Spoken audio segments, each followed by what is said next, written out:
우리가 마가복음을 3번에 걸쳐서 했죠. 우리 복음서 중에서 가장 먼저 쓰여진 성경, 가장 장수가 짧고 또 내용도 아주 간결하고 또 그런 시간 순서대로 기록되지는 않았지만, 그러나 고난 중에, 박해 중에 있는 그리스도인들에게 예수님의 고난을 소개시켜 주기를 원했던, 그러나 이제 제자들이 예수님의 고난을 끝까지 따르지 못해서 결국 예수님을 배반하거나 혹은 예수님을 부인하거나 예수님으로부터 도망가거나, 그런 제자들의 모습을 아주 적나라하게 꾸밈없이 그렇게 보여줌으로써, 어느 것 하나 미화하는 게 없어요. 성경은 있는 그대로 보여줌으로써 우리는 예수님을 따를 때에 어떻게 예수님을 따를 수 있겠는가, 진정한 우리가 예수님의 제자라면 고난이 온다고 해서 예수님을 부인하거나 예수님께로부터 도망갈 수 있겠는가라는 근본적인 질문을 던져주는 복음서, 혹은 이제 고난 중에도 예수님을 붙잡고 핍박 중에도 환난 중에도 믿음을 놓지 않는 자들에 대한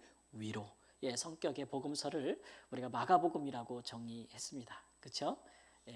오늘은 우리가 이제 누가복음을 하겠습니다. 공관복음이라고 하죠. 마태, 마가, 누가.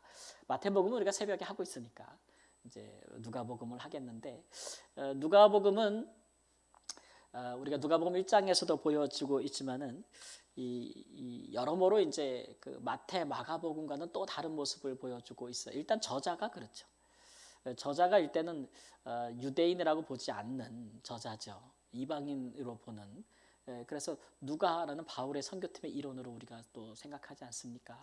마태복음은 이제 예수님의 사도 중에 한 분이고, 마가복음은 예수님의 12제자 중에 한 분은 아니지만 그러나 바울의 선교팀의 일원이기도 했고, 베드로와 사도와 또 베드로 사도와 바울 사도뿐만 아니라 이제 뭐 바나바 이런 분들하고 아주 기랴성 같은 분들이랑 정말 가까운 관계를 유지했던 이 젊은 이 사역자 마가가 기록한 복음서 아니겠어요? 그에 비해서 누가는 이제 그가 이제 뭐 전문직 직업을 가진 사람으로서 복음서를 썼는데 장편이에요. 우리가 알기로 누가와 행전은 하나입니다. 그러니까 누가복음과 사도행전은 누가라는 분이 기록한 하나의 이제 장문의 편지인데, 그 대상이 누구냐 그러면 이제 처음에 1장 1절 혹은 사도행전 처음 1장에 나오는 것처럼 데오빌로요 이렇게 해서 테오필로스라는 헬라어로는 그래서 뭐 그 하나님의 친구, 사랑하는 친구라는 의미를 가지게 있겠죠. 그리고 뒤에 각하라는 말을 붙였기 때문에 신분이 굉장히 높은 사람이구나, 이렇게 생각이 될 수가 있죠. 그래서 한 사람을 위한 장편의 복음의 편지라고 하는 것을 우리가 누가와 사도행전으로 볼 수가 있겠습니다. 이번에는 우리가 이제 몇 번에 걸쳐서 누가복음만 한번 살펴볼 건데요. 누가복음의 전체 주제를 우리가 생각해 본다면 함께 한번 읽겠습니다. 표지를 읽어보면 복음에 합당한 삶, 복음에 합당한 삶을 저는 누가복음의 주제로 뽑았습니다. 마가복음의 전체 주제는 이제 제자도였죠. 고난받는 제자의 길. 그러나 이제 누가복음은 우리가 듣고 또 우리가 듣고 믿은, 우리가 알고 있는 이 복음에 합당한 삶의 모습은 과연 어떠해야 되는가에 대한 모습을 우리가 이제 한번 살펴보게 되는 것입니다. 누가복음 개요를 한번 잠시 살펴볼게요. 누가복음은 언제쯤 기록되었을까?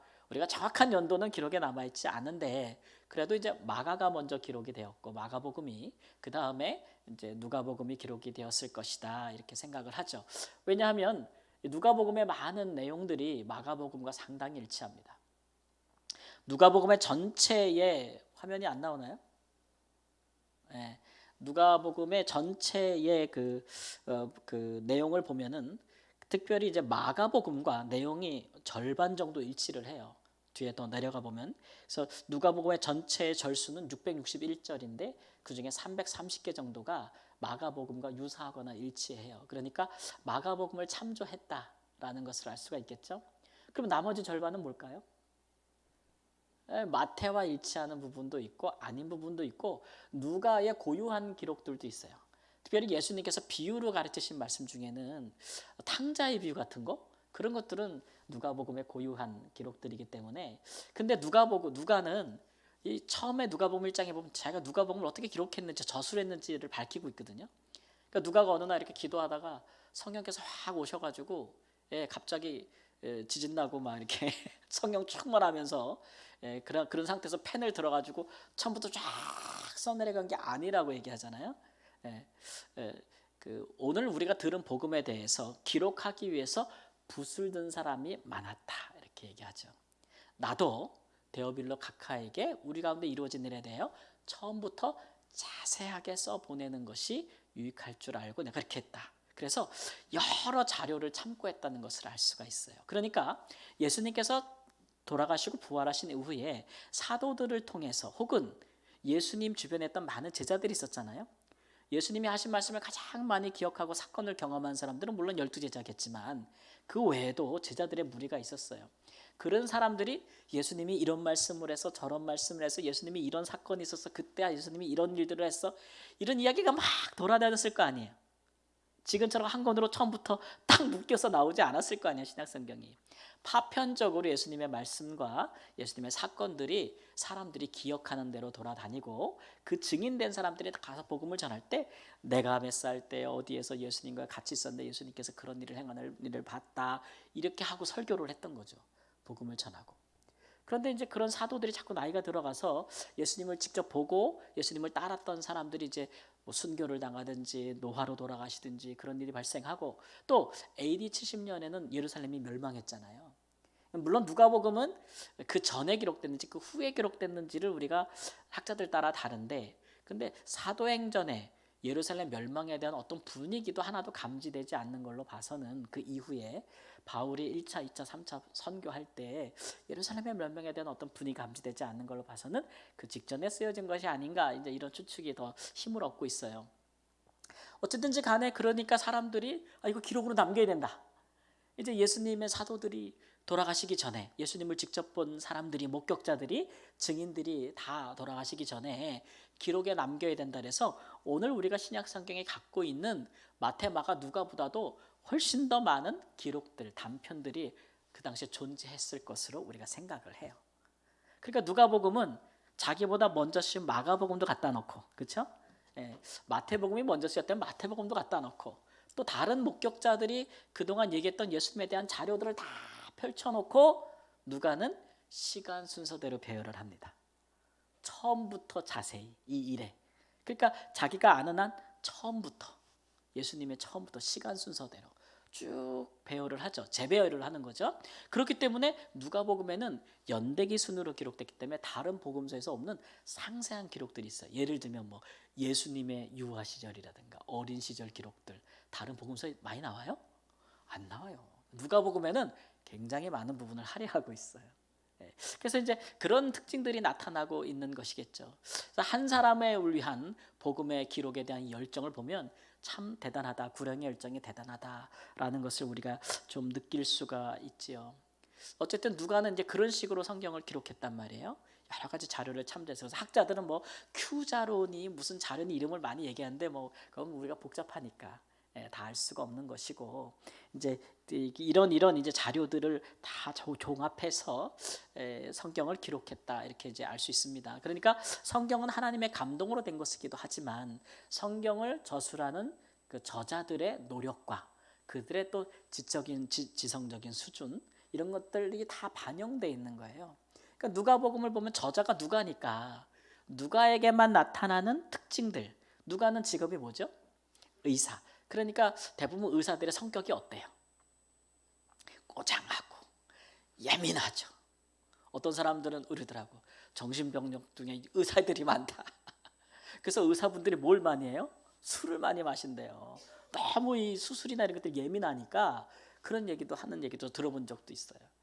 그렇지만 어떤 굉장히 전문성을 또 갖고 있는 그런 부분이 있죠. 그래서 이 누가 의사 출신인 분들이 목사님이 되시면 성경을 해석할 때 굉장히 쪼갭니다.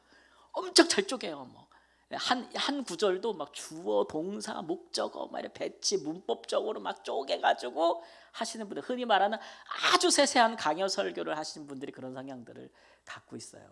그러니까 누가에 보면은 그런 특징들이 많이 나타나서 같은 병자를 치유한 사건이라 할지라도 그 사람의 병명에 대해서 혹은 병력 몇 년 동안 알았는지 이런 거에 대해서는 다른 복음서에 기록이 없는데 누가는 그 기록을 갖고 있어요. 왜냐하면 이 사람 누구예요? 의사.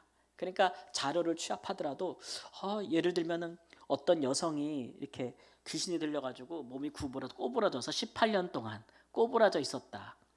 28년 동안 꼬부라져 있었다. 이건 누가만 기록하고 있는 거예요. 그래서 어떤 직업적 특성도 나타나고요. 그런 여러 가지 특징이 나타난단 말이에요. 그러니까 이제 우리가 그런 것들을 보면서 야, 또 재밌다. 많은 내용이 예전에 저희 아버님이 예수님을 안 믿다가 이제 돌아가시기 전 몇 년 전부터 성경을 보기 시작해서 또 몇 달 전에 많이 기도하시다 돌아가셨는데 성경을 이렇게 읽으시다가 제가 그때 전도사니까 그래도 가끔 이제 뵈려 가면 야, 내가 마태 마가 이게 복음서를 읽는데 다 그게 그거다 야 이렇게 얘기하세요. 내용이 너무 똑같다 야. 여기서 한 얘기가 여기서 반복되고 여기서 한 얘기가 여기서 반복되고 그렇죠? 복음서는 특히 그렇잖아요. 그래서 제가 아주 잘 보셨다고. 아, 우리 아버지 대단하시네. 대단하시네. 그 연세에 야 역시 아버지를 내가 닮았나 봐 막 이렇게 하면서 근데 아버지 똑같은 내용인데 한 번 더 보면 달라요. 내가 그랬거든요. 한 번 더 보면 그 복음 그 같은 사건과 같은 말씀에 주는 의미가 달라요. 그렇게 제가 말씀드린 적이 있거든요. 이제 그런 시각으로 우리가 복음서를 보시면 더 재밌습니다. 아주 재밌죠. 누가복음에만 나타난 특징들을 한번 볼까요? 첫 번째는 이제 예수님의 기도에 대한 가르침 중에서 9가지의 아주 예수님의 기도에 대한 집중적인 가르침이 다른 복음서에서는 없고 누가복음에만 나옵니다. 예를 들면 뭐 이런 거죠. 뭐 그 불의한 재판관에게 아주 강청하는 과부의 기도의 이야기라든가 아니면 성전에 서서 바리새인들이 자기의 의를 높이면서 기도하는 것과 세리가 가슴을 치면서 기도하는 이야기 그런 것들은 누가복음에만 나오는 기도에 대한 아주 충만한 가르침 그런 거를 알 수 있죠. 구하라 두드리라 찾으라 막 이런 기도 있잖아요. 그런 거 강청하는 기도 뭐 친구에서 뭐 벗됨을 인하여 주지는 아니할지라도 뭐 이런 거 있잖아요. 강청을 인하여 주리라 뭐 이런 기도에 대한 예수님의 가르침들을 누가가 이렇게 쭉 모아뒀어요. 그 얘기는 누가가 뭐에 관심이 많은 거예요 지금? 기도에 관심이 많은 거죠. 그러고 보니까 사도행전에도 보면은 기도에 대한 관심이 굉장히 많아서 기도에 대한 그 사건들 어떤 일들이 일어나면 반드시 그 앞에 기도하는 일이 있었음을 항상 강조하는 것을 볼 수가 있어요. 이거는 기도에 대한 누가의 뭐예요? 깊은 관심을 가지고 있었다는 것을 알 수가 있습니다. 그리고 이제 누가복음에는 예수님의 사역은 예수님의 성령 충만함의 결과라는 것들을 이렇게 말씀해주고 있어요. 우리가 이제 마가나 또는 이제 마태복음에 보면은 예수님의 주로 그 신성을 많이 강조해요. 디비니티라 해서 영어로 신성, 예수님의 하나님 되심 굉장히 강조하는 부분이 있는데 누가복음은 예수님의 굉장히 인간적인 모습을 강조해요. 연약한 모습들, 인간적인 모습들 그런 모습들 굉장히 많이 강조하는데 그럼에도 불구하고 예수님께서 이처럼 크고 놀라운 일들을 기적과 이적들을 행하실 수 있는 것은 뭐 때문에요? 성령의 충만함 때문이다라는 것들을 많이 강조해주고 있습니다. 누가는. 그래서 예수님의 인성과 죄는 없지만 우리와 동일한 연약한 인성에 성령의 충만함이 더해졌을 때 어떤 일이 일어날 수 있는지를 보여주는 거죠. 그래서 예수님만이 누릴 수 있었던 예수님의 공생 기간에 예수님만이 누릴 수 있었던 이 놀라운 이 축복이 사도행전에 가면 누구에게도 해요? 120명의 기도하던 사람들에게도 오순절이 임하면서 그들도 예수님처럼 충만하게 일하는 것을 사역하는 걸 볼 수 있잖아요. 그래서 성령의 사역을 굉장히 많이 강조하는 것 그것이 또 누가의 복음서의 특징이라고 할 수가 있습니다. 그리고 이제 보편적인 복음 정도에 굉장히 관심이 많죠. 마태는 유대인들에게 초점이 많이 맞춰져 있고 마가는 이방인들에게 초점을 맞춰져 있는데 누가를 이렇게 보면은 누가복음에 보면은 유대인들에게도 초점이 맞춰져 있지만 예수님께서 헬라인이라든지 이방인들에게도 관심을 가졌음을 말씀해 주시는 그런 내용들도 첨가하고 있어요. 그러니까 우리는 이제 유대인 이방인 가릴 것 없이 복음을 전해야 된다는 그런 이제 누가의 관심이 반영되어 있는 것이겠죠. 그러니까 사도행전 가 보면은 어디로 가요? 복음이 이방으로 가는 거죠. 그러니까 누가복음에는 그 신락 같은 실마리들이 자꾸 보여주고 있어요. 예수님이 그것을 이미 품고 있었음을. 그리고 사도행전에서 그것이 폭발하고 있음을 보여주고 있다라는 거죠. 그 다음에 또 이제 누가복음의 특징은 뭐냐면 이 소외된 계층에 대한 관심. 소외된 계층에 대한 관심. 우리가 지금 산상수훈을 마태복음 새벽에 끝난 지 얼마 안 됐는데 산상수훈에 보면 심령이 가난한 자는 복이 있나니 막 이렇게 나오잖아요.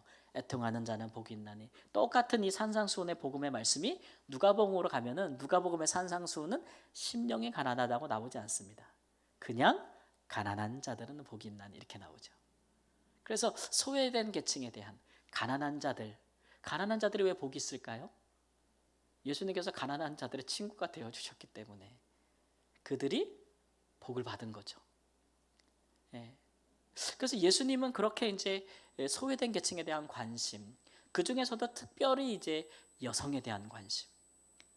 이 얘기는 예수님이 모든 사람들을 대상으로 사역했지만 예수님은 여성들에게도 특별한 관심을 가지고 계셨는데 다른 이제 마태복음처럼 유대인들을 위한 복음서에는 여성에 대한 관심이 보이지 않아요.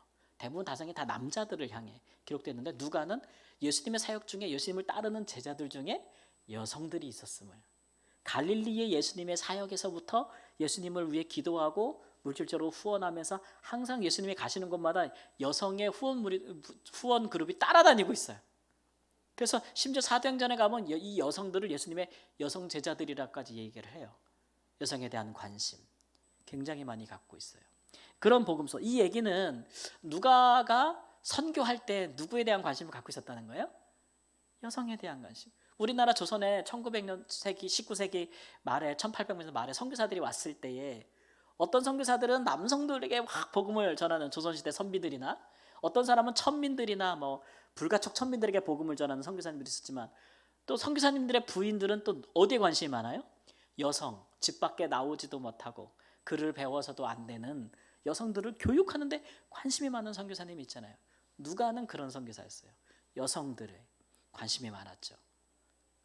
당시의 여성들은 사회적으로 소외됐기 때문에 그렇기 때문에 예수님의 사역 중에서도 이렇게 자기의 관심이 그게 있으면 예수님에 대한 기록과 사건 기록을 막 보다가 눈에 딱 띄는 게 뭐예요? 여성에 대한 예수님의 사역하신 게 눈에 들어오는 거예요.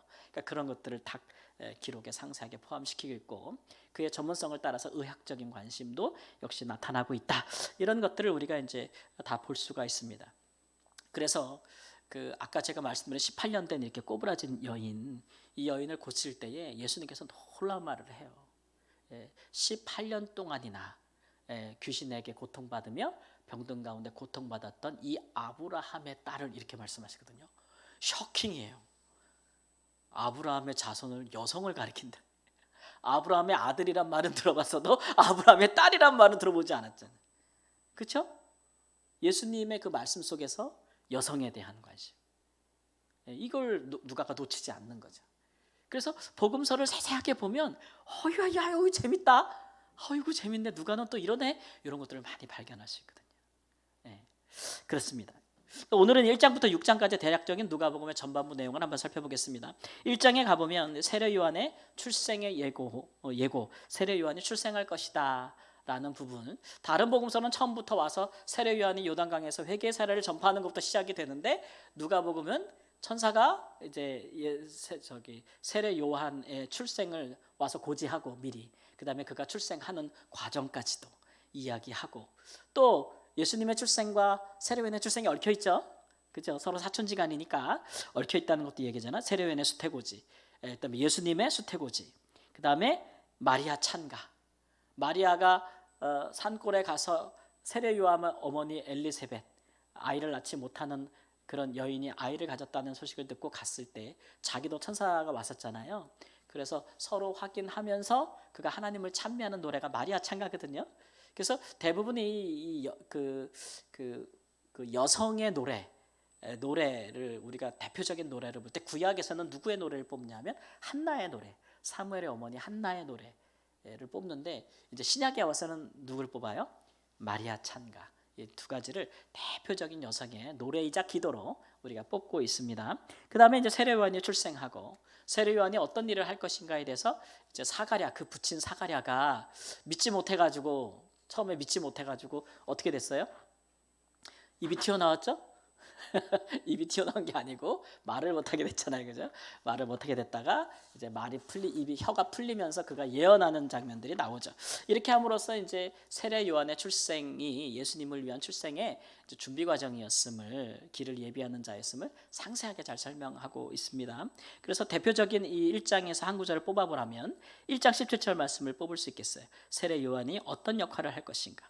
그가 또 엘리야의 심령과 함께 했습니다. 그가 또 엘리야의 심령과 능력으로 주 앞에 먼저 와서 아버지의 마음을 자식에게 거스르는 자를 의인의 슬기에 돌아오게 하고 주를 위하여 세운 백성을 준비하리라.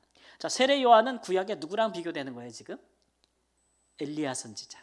엘리야 선지자에게 비교되잖아요. 그 예수님 당시에 많은 유대인들이 메시아가 오기 전에 엘리야가 먼저 올 것이라고 생각하고 있었거든요. 왜 그럴까요? 엘리야는 회오리 바람을 타고 올라갔거든요. 죽었어요, 안 죽었어요? 안 죽었단 말이에요. 다시 올 거라고 생각을 했거든요. 예. 그리고 또 이제 말라기 선지자에 의하면 마지막 때가 오기 전에 또 엘리야가 오리라 하는 말씀도 있잖아요. 근데 그 엘리야가 지금 누구라고요? 세례 요한이라고요.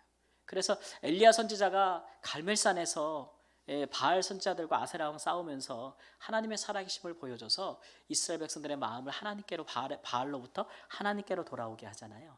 그런 것처럼 회개의 세례를 전파하는 이 사람이 이제 다시 온 엘리야라는 역할을 이제 말씀하고 있는 것이겠죠. 그래 두 번째 2장에 가보면 예수님의 탄생 그리고 예수님의 유아 그다음에 어린이 때 기사, 12살 때 기사 이렇게 한 가지로 기록되어 있습니다. 예수님의 어린 시절에 대한 우리가 그 기사나 사건은 많이 기록되어 있지 않죠. 우리가 성경에 말한 정경 말고 이제 정경 말고 성경에 정경에 들어가지 않은 뭐 기원 예수님 출생하신 몇백 년도에 기록된 많은 어떤 유사 성경들 그 보면은 뭐 예수님께서 어린 시절에 막 이렇게 흙으로 막 비둘기를 짓고 막 이런 것도 막 나와요. 근데 그런 내용들은 우리가 정경으로 인정하지 않죠. 성경으로. 왜냐하면 성경은 대부분 우리가 인정할 때 사도성을 근거로 해요. 예수님의 사도들이 기록하거나 혹은 사도에 준하는 사람이 기록하거나 그렇죠?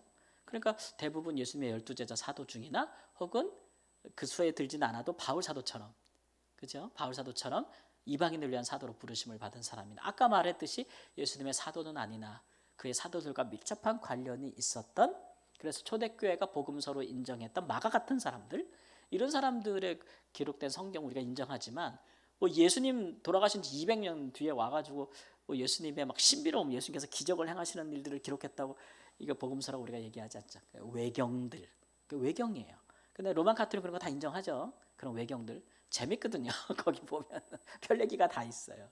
우리가 성경에 없는 이제 그런 재밌는데 우리는 인정하지 않는다. 어쨌든 그렇게 알 수 있는데 그래서 여기 보면은 예수님께서 이제 출생하실 때 천사들이 와서 마리아에게 예수님의 고지를 하고 예수님이 탄생하시고 예수님이 아기 때에 이제 아이를 낳으면은 정결례식을 거행하잖아요. 그렇죠? 그래서 여인이 이제 아이를 낳고 나서 정결례식을 거행하고 또 예수님이 뭐 할례도 받으셨을 것이고 정결례식을 거행하는 것을 보시는데 누가복음에 보면은 그 부모가 이제 여성의 몸이 산후 이후에 정결하게 되었음을 드릴 때에 드리는 예물이 비둘기를 드리는 것을 우리가 보죠. 그래서 이게 구약에 보면은 드리는 제물 종류 중에 가난한 자들은 그렇게 어린 양이나 염소하지 말고 비둘기라도 드려라라는 말씀이 있으니까 근데 예수님 요셉과 마리아가 뭘 드려요? 비둘기를 드리는 걸 보고 아유 가난했구나 이런 것들을 추정할 수 있는 그런 기록도 있습니다. 그리고 이제 12살 때 6월절에 예루살렘 성전에 올라갔을 때에 그때 예수님께서 3일 동안 행방불명되셨는데 나중에 가보니까 이제 성전에 앉으사 랍비들과 이제 하나님의 말씀을 주고받는 질문을 하시는 거 보고 보았다. 그래서 부모님들에게 예수님께서 말씀하시기를 내가 아버지의 집에 있어야 될 것을 알지 못하셨습니까? 이렇게 말씀해요. 그래서 하나님을 어린 예수님께서 자기 아버지라고 이제 아주 친밀한 인식을 갖고 계셨다는 거죠.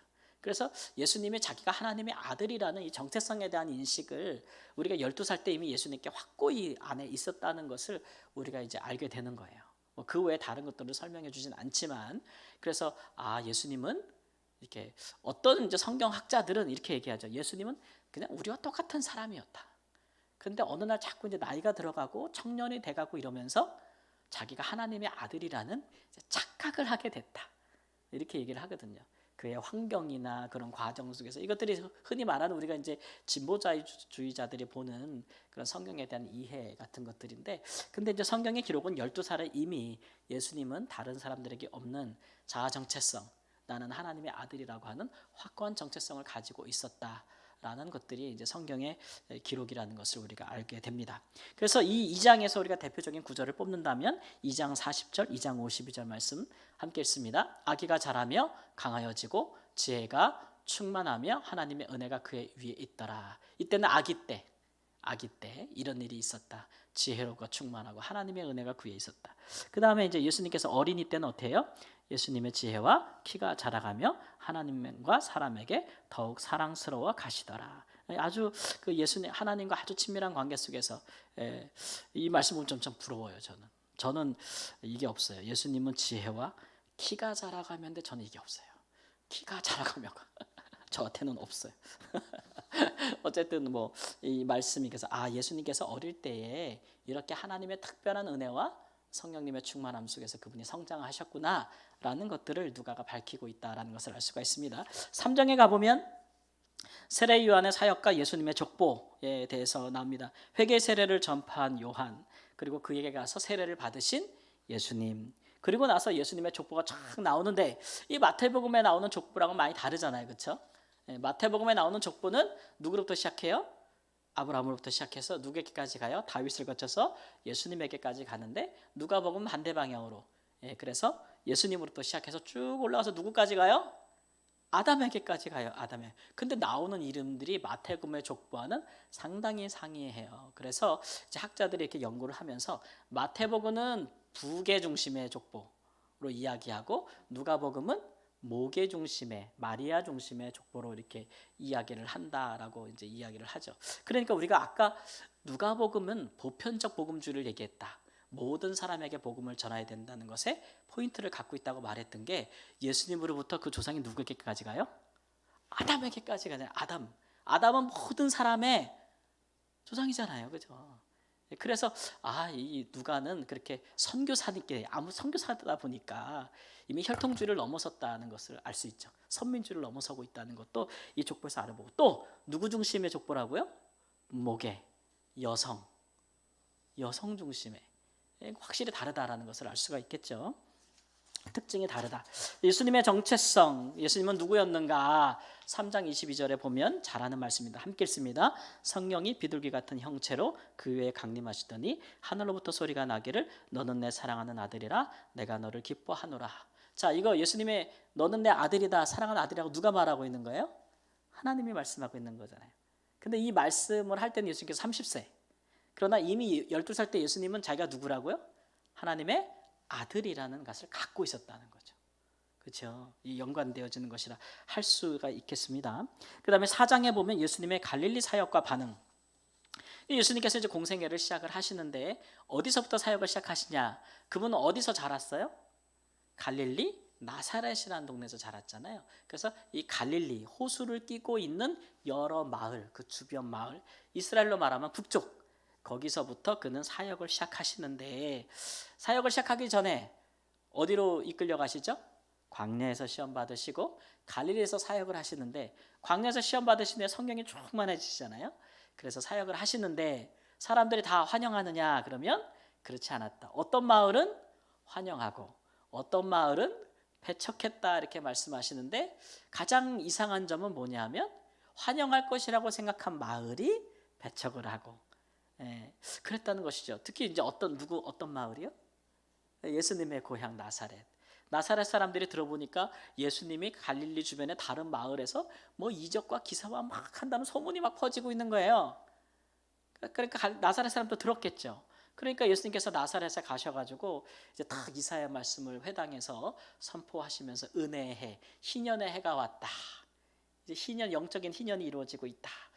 가난한 자에게, 눈먼 자에게 은혜의 해가 전파되고 있다라고 딱 말씀하시면서 고향이니까 얼마나 더 애착이 가시겠어요.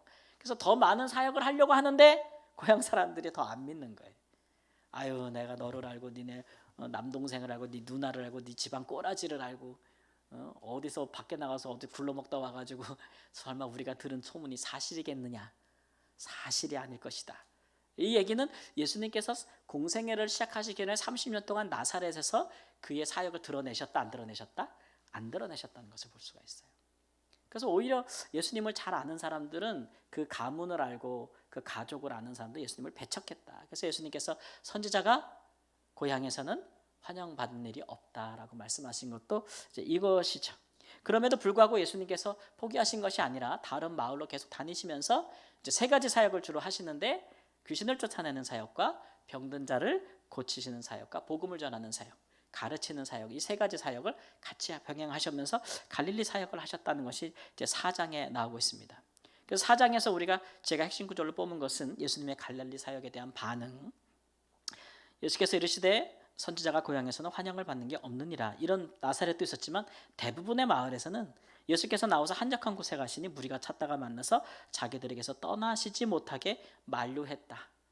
예수님께서 피해 가실 정도로 예수님을 붙들고 자기 마을에서 못 떠나게 하면서 계속 사역하시도록 그렇게 하셨다라는 그런 말씀의 기록을 가지고 있어요. 이렇게 반응이 이렇게 다르구나. 예. 이것이 이제 하나님의 일을 하는 사람들에게는 또 우리가 이제 좀 이렇게 믿음으로 사는 사람들에게는 좀 위로가 돼요.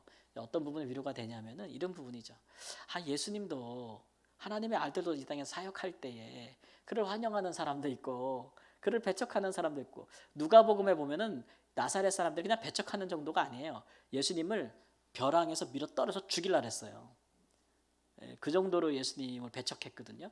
그러고 있는데 뭐 나가 뭐라고 사람들이 다 나를 좋아하겠는가? 그죠? 예수님이 잘못한 건 없잖아요. 근데도 죽이려고 하는데, 내가 뭐라고 나는 뭐 예수님보다 더 나은 사람도 아닌데 까닭없이 나를 미워하는 사람이 있거나 내가 또 잘못한 게 없는데 또 나를 떨어져 가는 사람들이 있거나 이럴 때도 좀 마음에 살짝 위로가 되죠. 마음에 좀 위로가 되는 그런 일도 있어요. 5장에 한번 가볼까요? 예수님의 제자 선택과 부르심. 자, 예수님은 제자를 부를 때 누구 중에 제자를 부르셨냐면 처음에는 어부들 중에서 제자를 부르셨습니다. 그렇죠?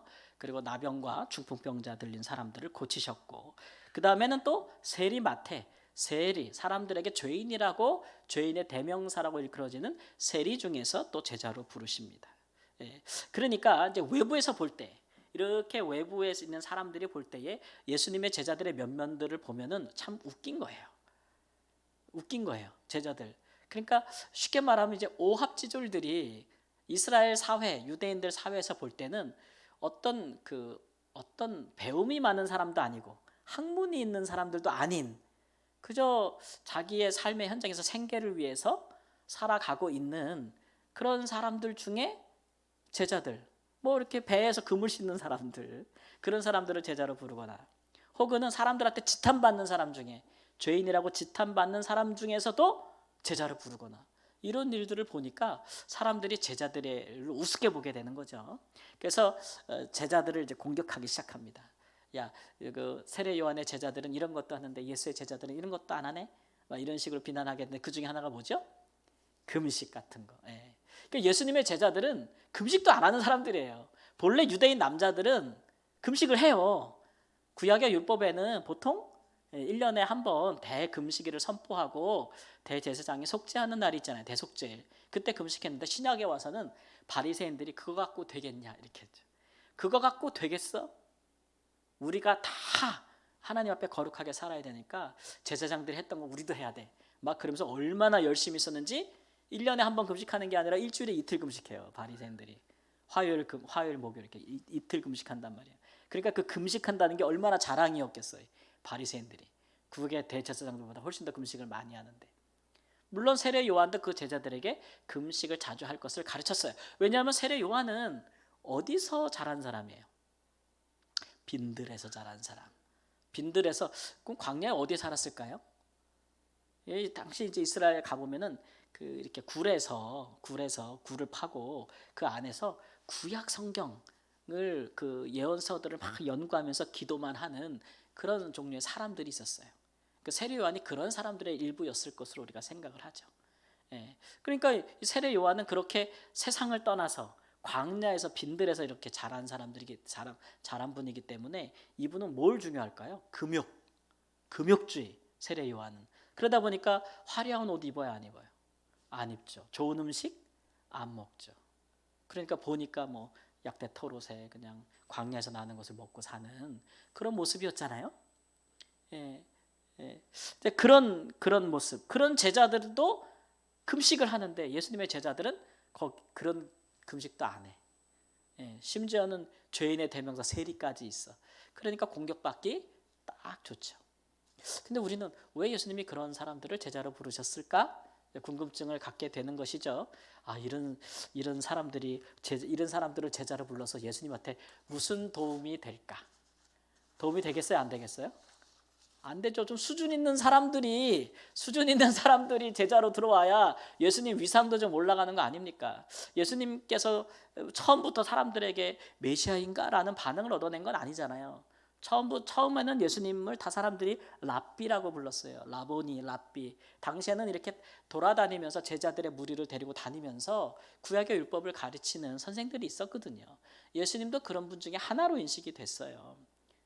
예. 그러니까 얼마나 훌륭하냐에 따라서 제자들이 많아지는 것이겠죠. 그러니까 바울 사도 같은 사람도 예수님과 동시대 사람이잖아요. 예수님이 예루살렘에서 유대 사역을 다 봤을 거예요, 그 사람. 기록은 안 나와 있죠. 다 봤을 거예요. 근데 그 사람은 사도 바울은 누구의 랍비의 제자예요? 가말리엘. 이 사람은 성경 아닌 다른 1세기에 우리가 기록에도 보면은 굉장히 탑 오브 더 탑이에요. 탑 오브 더 탑이에요, 이 사람은. 진짜 최고의 스승이거든요. 그런 밑에서 수학한 바울 사도가 보기에 예수와 그의 제자들의 꼬라지란 저것들은 지금 우리가 볼 때 어떻게 생각하냐면 저것들은 이단 아니면 사입이야 이렇게 본 거죠. 이해가 되시죠? 그런 분위기였다는 것을 여러분 우리가 알아야 돼요. 그리고 예수님께서 정식으로 누구 문화에서 율법 교육과 랍비의 정규 교육을 받았다는 기록이 없어요. 없단 말이에요. 없어요. 그러니까 사람들이 볼 때 이거 예수님에게서 나타나는 성령의 능력이 아니라면 사실은 인정할 수가 없는 거죠. 어쨌든 그러면 예수님께서 왜 이런 제자를 선택했느냐? 그러니까 저는 5장을 하고 있으니까 5장 38절에 예수님께서 이런 말씀을 하십니다. 함께 읽을까요? 새 포도주는 새 부대에 넣어야 할 것이니라. 지금 예수님은 당시에 랍비든지 서기관이든지 바리새인이든지 제사장들이든지 이런 사람들의 성전 제도와 율법에 관한 가르침이 이건 낡았다고 보시는 거죠.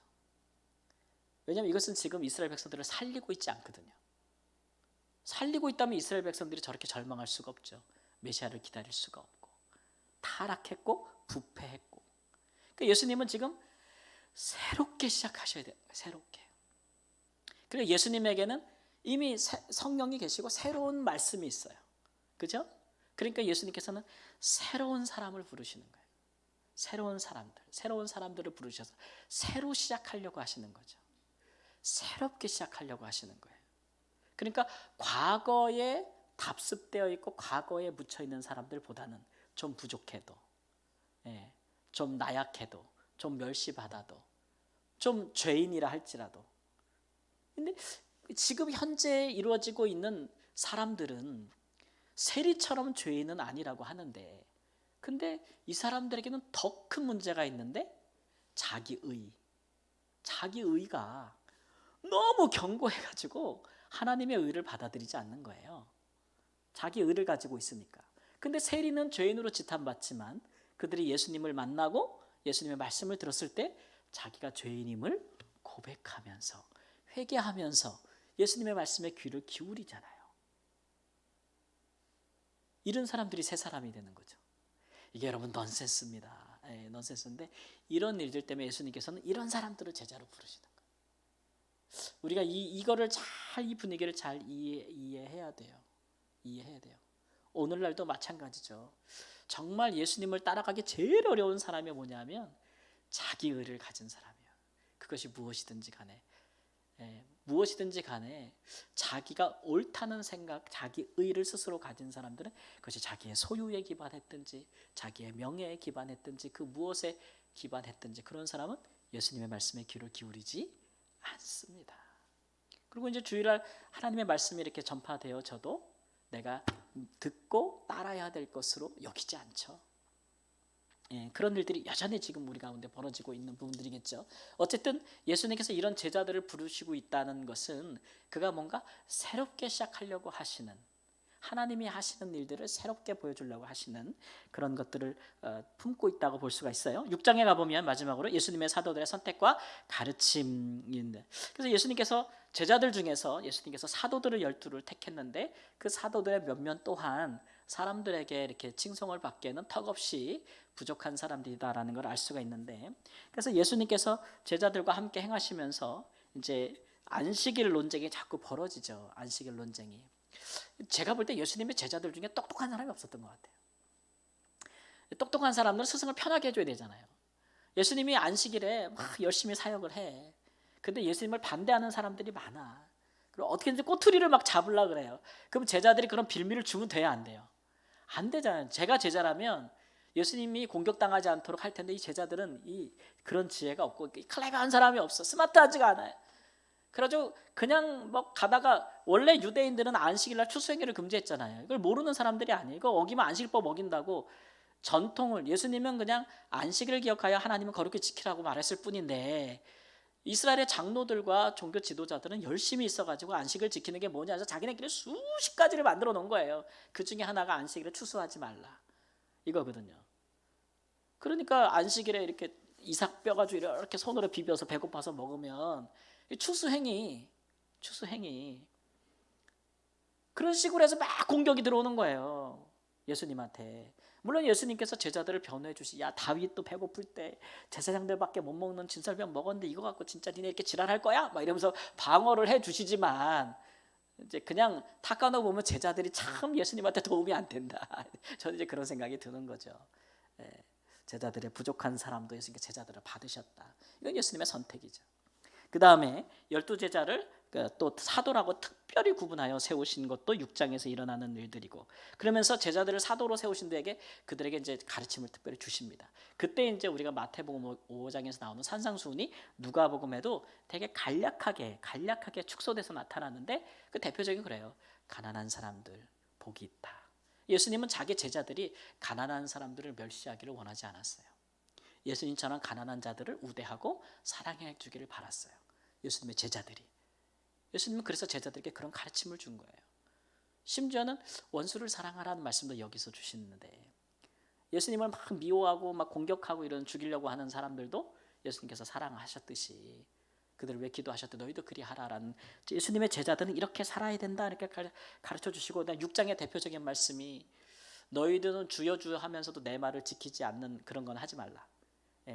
내 말을 듣는 자가 의인이 아니고 듣고 행하는 자가 의인이다 이렇게 얘기하시죠. 그래서 제자들에 대한 가르침을 주시면서, 다른 제자들처럼 다른 선생들처럼 너희는 지식적으로 배우는 것으로 좋아하지 말라는 거예요.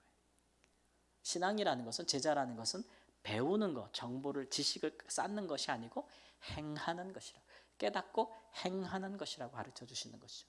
예수님의 제자들은 달라야 된다는 것을 예수님께서 이런 식으로 가르쳐 주셔서 대표적인 6장의 말씀을 6장 46절로 뽑았습니다. 함께 읽습니다. 너희는 나를 불러 주여 주여 하면서도 어찌하여 내가 말하는 것을 행하지 아니하느냐? 내게 나와 내 말을 듣고 행하는 자마다 누구와 같은 것을 너에게 보이라. 그러면서 이제 반석 위에 집을 짓는 자라고 말씀하시는 거죠. 그러니까 예수님의 제자들은, 예수님은 어떻게 가르치신 거예요? 제자들을, 제자 훈련을 가르치시면 반드시 제자들이 뭐 해야 돼요? 실천하도록 가르친 거예요. 실천하도록. 오늘날 교회에서 제자 훈련할 때는 이렇게 해야 돼요. 가르치면, 배우면 뭐예요? 실천하도록. 예수님은 그렇게 가르치셨다는 것을 누가복음 6장에서 보여주고 있는 것이죠. 그럼 무엇을 실천해야 되는 거냐면 아까 말한 그런 거예요. 가난한 자에 대한 관심, 소외된 자들에 대한 사랑, 그리고 병든 자들에 대한 긍휼, 그죠? 귀신 들린 자들에 대한 고침, 이런 것들이 예수님이 하셨던 삶을 너희도 실천하라고, 그게 제자들하고 강조하고 있는 것이죠. 그 다음에 적용. 근데 그 당시에 다른 선생님들은 어떻게 가르쳤을까요? 가난한 자들은 부정한 자요, 병든 자도 부정한 자라. 우리가 그런 사람들과 같이 하면 나중에 부정해져가지고 제사 드릴 수 있어 없어요? 못 드려. 멀리 하라. 죄인들이야. 이렇게 가르쳤는데 예수님의 가르침은 완전 다른 거예요. 완전 다른 거. 그러니까 제자들도 고민이 됐겠죠.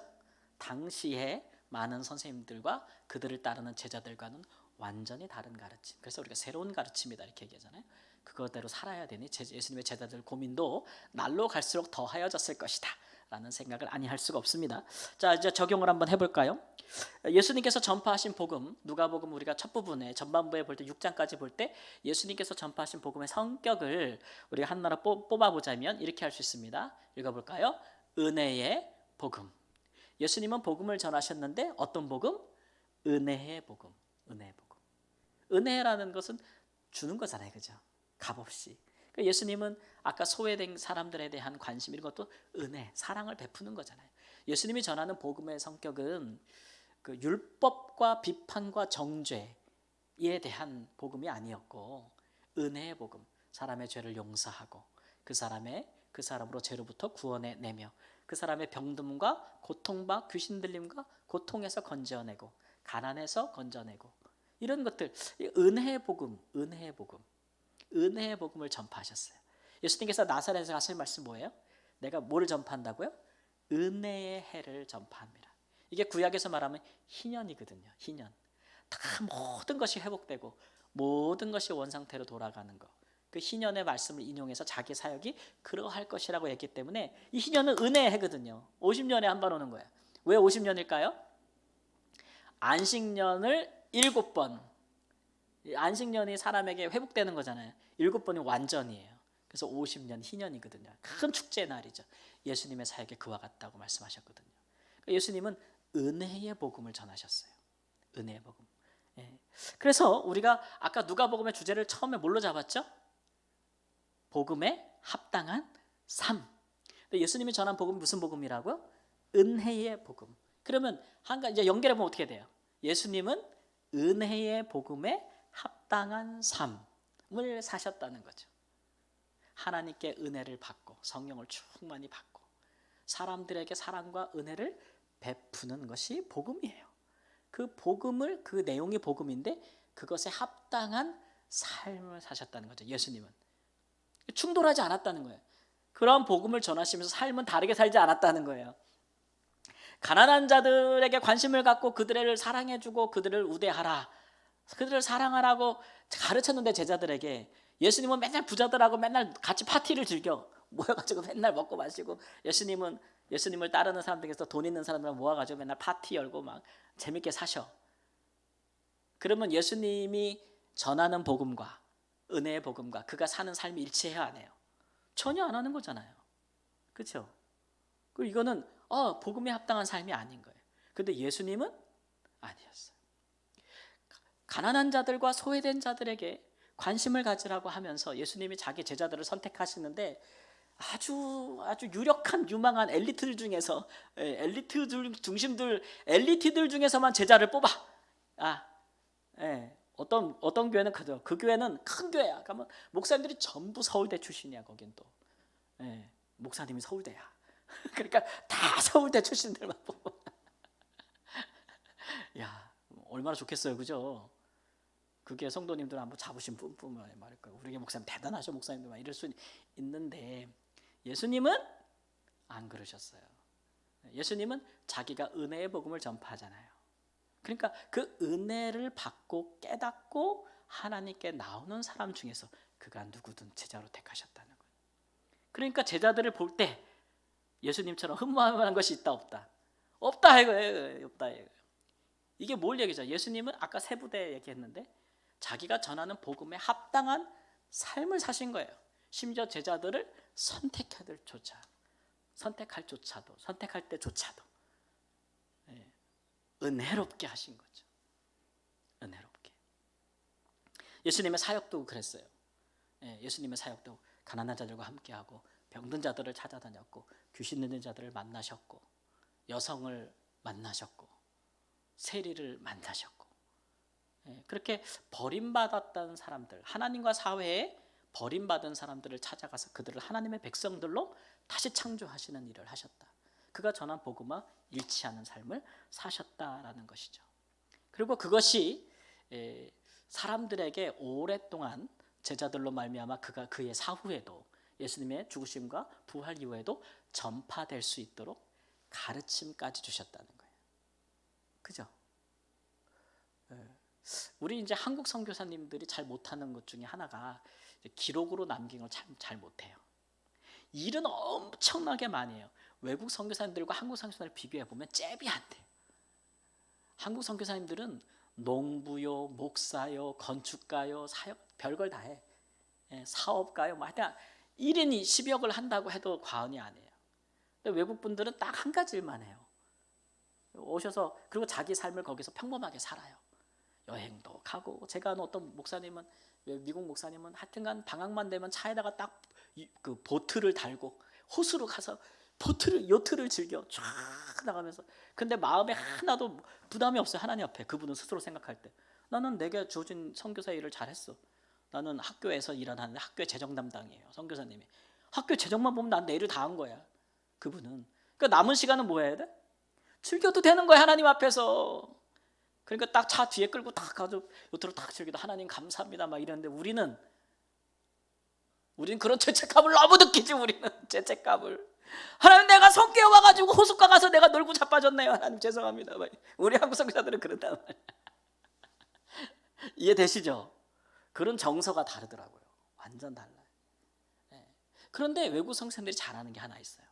어느 나라에 대한지 그 나라에 대한 세계관, 문화, 습관, 방식 이런 것들을 꼼꼼히 연구해서 기록합니다. 천천히 급하지 않게 기록을 해요. 근데 한국 선교사님이 일만 죽으라고 하는데 그래서 뭐 보면 사이트도 크고 막 일도 많이 했는데 기록이 하나도 없어요. 네, 기록이 없어요. 기록이. 그러니까 그분이 선교사를 하다가 끝나면 뭐 남는 게 있어요? 없어요? 없어요. 근데 외국 선교사님들은 그분이 와서 20년 하고 딱 가면은 책이 막 나오고 그런 걸로 논문을 쓰고 이 나라에 대해서 논문을 쓰고 막 그러는 거죠. 그래서 다른 사람들이 그 기록을 보고 또 선교사로 오고 막 이러는 거란 말이에요. 근데 우리나라는 내가 선교사를 뜨면 나를 대신할 사람이 없는 거예요. 내가 남은 게 없으니까 그러니까 아들한테 주는 거지 뭐 또. 여기서 하는 짓 안에서 밖에서도 하는 거예요. 우리는 참 일관성 있어요. 우리는 하여튼간 그런 거예요. 예수님은 또 뭐 했다고요? 가르치셨다. 그래서 그것이 기록으로 남겨져서 오늘날 우리에게 이렇게 생생하게 올 수 있도록 예수님께서 생각하신 거예요. 미리.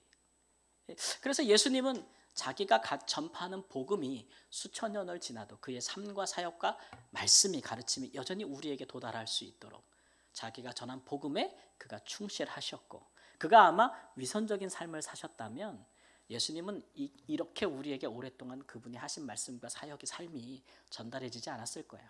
제자들부터 벌써 예수님은 사기꾼이었다 이렇게 결론을 내렸을 거라고요. 충실하셨다. 우리가 이걸 보면서 우리도 이렇게 복음을 참 날마다 듣고 성경을 대하고 예수님과 복음에 대해서 듣고 있는데 우리는 이 복음에 일치하는 삶을 살려고 부단히 애쓰는가 아니면 복음과 우리의 삶을 철저하게 이제 이렇게 나누고 있는가. 그래서 우리가 주일날 예배하며 듣는 또는 깨닫는 은혜와 복음과 말씀들을 우리의 삶에 이번 주에 들었으면 이번 주에 적용하려고 애쓰고 있는가? 그런 노력이 없이는 예수님의 제자로서의 길을 갈 수가 있어요? 없어요? 없는 거죠. 예수님의 말씀은 오늘 마지막 6장에서도 그랬지만 듣는 것이 아니고 깨달아 행하는 것이라 이렇게 말씀하고 있는 것이죠. 그래서 우리가 그럴 때에 우리가 예수님을 진짜 믿는다고 할 수 있고 따른다고 할 수 있구나 라는 것들을 누가복음을 통해서 누가는 계속 읽을 때마다 우리에게 도전하고 있는 것이다. 이런 말씀을 드리고 싶습니다. 제 자신에게도요. 그리고 우리 모든 성도님들에게도 그러합니다. 기도하겠습니다. 주님, 예수님께서 전파하신 그 복음에 합당한 삶을 사시기 위해서 모든 것이 그에 일치하는 삶을 사셨던 예수님, 우리와 똑같은 연약한 사람의 모습으로 오셨으되 그가 성령의 충만함으로 하나님 그 은혜의 복음과 합당한 삶을 살아내셨습니다. 하나님, 우리도 그와 같이 되기를 가장 사모합니다. 아버지여, 우리에게도 주의 성령을 주옵소서. 우리도 주의 말씀을 깨닫고 행할 수 있도록 능력을 주시옵소서. 우리의 마음이 이것을 사모하고 바라게 하나님 인도하여 주시고 기도하게 하여 주옵소서. 그때 주께서 우리를 통해 행하실 놀라운 일들이 하나님 어떠한 것인지 우리의 삶에 나타나는 것들을 우리도 경험하며 즐거이 주를 부르게 하여 주옵소서. 존귀하신 예수님의 이름으로 기도합니다. 아멘.